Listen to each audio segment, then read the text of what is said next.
hesitate to call them the lucky ones because the first years of their life were literally spent in a prison on a conveyor belt simply to manufacture puppies to line puppy farmers' pockets.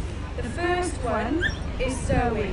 She's an ex-puppy farm bitch from Wales. She's around 9 years now. Zoe has endured multiple cesareans. She's even got a tie mark on her back leg which has scarred her where they used to tie her up. Her teeth are worn down from chewing at the cage for her fight for freedom.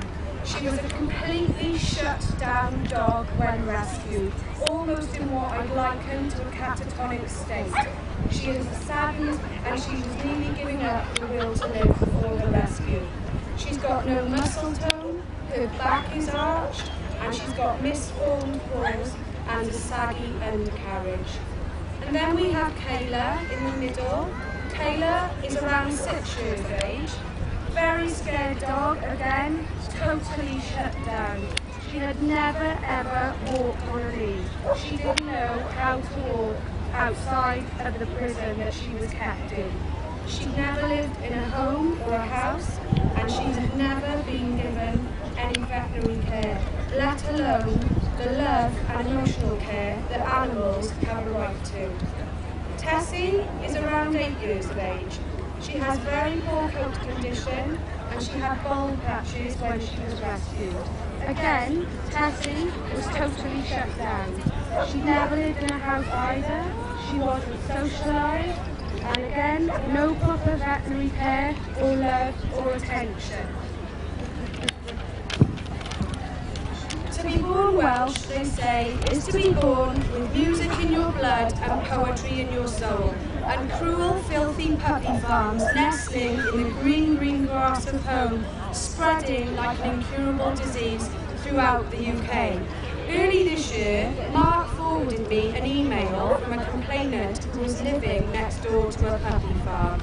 I was deeply shocked, as Marc was, about the facts regarding the lies, corruption and violence and threats surrounding people who want to eradicate this industry, let alone the cruelty and inhumanity to the dogs.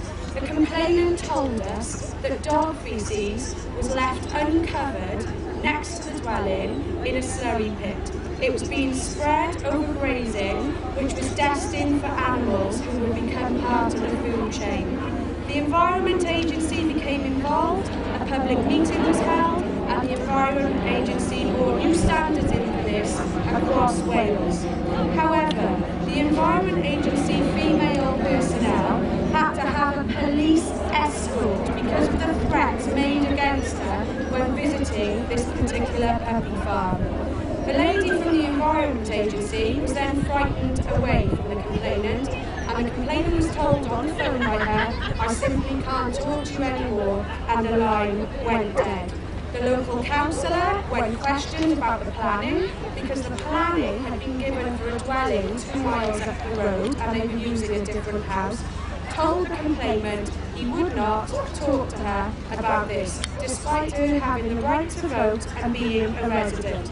This is in Ceredigianshire, and the Welsh Government have told me that they are keen to get this stamped out and keen to bring new laws in. We are still waiting. They were supposed to be brought in the spring. I had a meeting with the First Minister's Animal Welfare team, and he told me that all the new laws had been sent out to the counties so that they could start following the guidelines. Pembrokeshire was the guiding light of counties because they stamped out all the puppy farms. They only had 13 registered dog breeding establishments, whereas the likes of Carmarthenshire, Ceredigianshire have 80, 90 plus. They were told that the complainant was in Ceredigianshire and that they do not have licensing officers. I told the First Minister that the people going out to license the puppy farms in Ceredigianshire are actually officers from Pembrokeshire. So make no mistake, Pembrokeshire Council, on the one hand, are the golden boys of eradicating puppy farmers and having the best standards to licence the breeding establishments.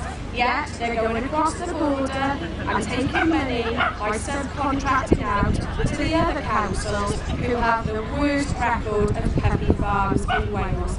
This is the truth of it. This is what we are up against. These people believe they can dupe government officers. Last year, I asked you to lobby politicians by emails, by phone calls and by letters. This year, I want you to go further. I want you to visit them, make appointments to go and see them in their surgeries, because then you will see their reaction. Make them feel uncomfortable, because these dogs are uncomfortable 24/7. Keep educating everybody you can. Share this far and wide on Facebook, on Twitter, or wherever. When you go to get a dog or a kitten, ask to see mum, or even better, adopt or rescue. George Bernard Shaw once said, the worst sin towards our fellow creatures is not to hate them, but to be indifferent to them. That is the essence of inhumanity. So I'm asking you all today to make a difference by showing your humanity towards puppy and kitten farms. We will make a difference together, and we will get this stopped, because we have basic humanity which those involved in this cruel industry do not. But I warn you, prepare to go to war, because these people will stop at nothing. They are violent, corrupt liars, and they won't stop at anything to satiate their desire to line their pockets by exploiting animals and with cruelty. I, for one, will not bow down from fear of this. It only seeks to make my desire stronger to get it stopped.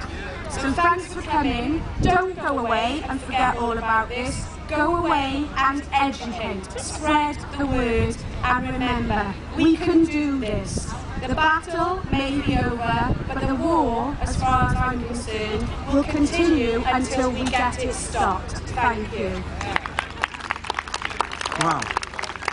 Round of applause for Leigh-Catherine. You'll not hear a more passionate speech than that.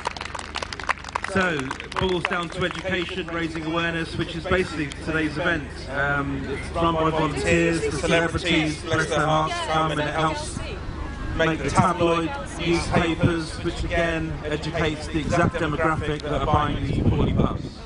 So I'm going to pass you over to my dear friend Peter Egan, who is about to judge, with a few other celebs, the best rescue, because we're all about rescue. Rescue is the best option when choosing a dog, otherwise always ask to see mum. Interacting. And you can follow us on Pupaid on Twitter. We also have Pupaid account on Facebook. And of course the petition can be signed at the Sniffy stand or found at pupaid.org. So I'm going to pass you to Peter Egan. Round of applause. And please give yourselves a round of applause for making the effort to come here today and to take part in what we believe is the world's biggest puppy farming awareness day. So well done everyone for being part of something so important for animal welfare. Thank you. Hi, good afternoon everyone. I'm Peter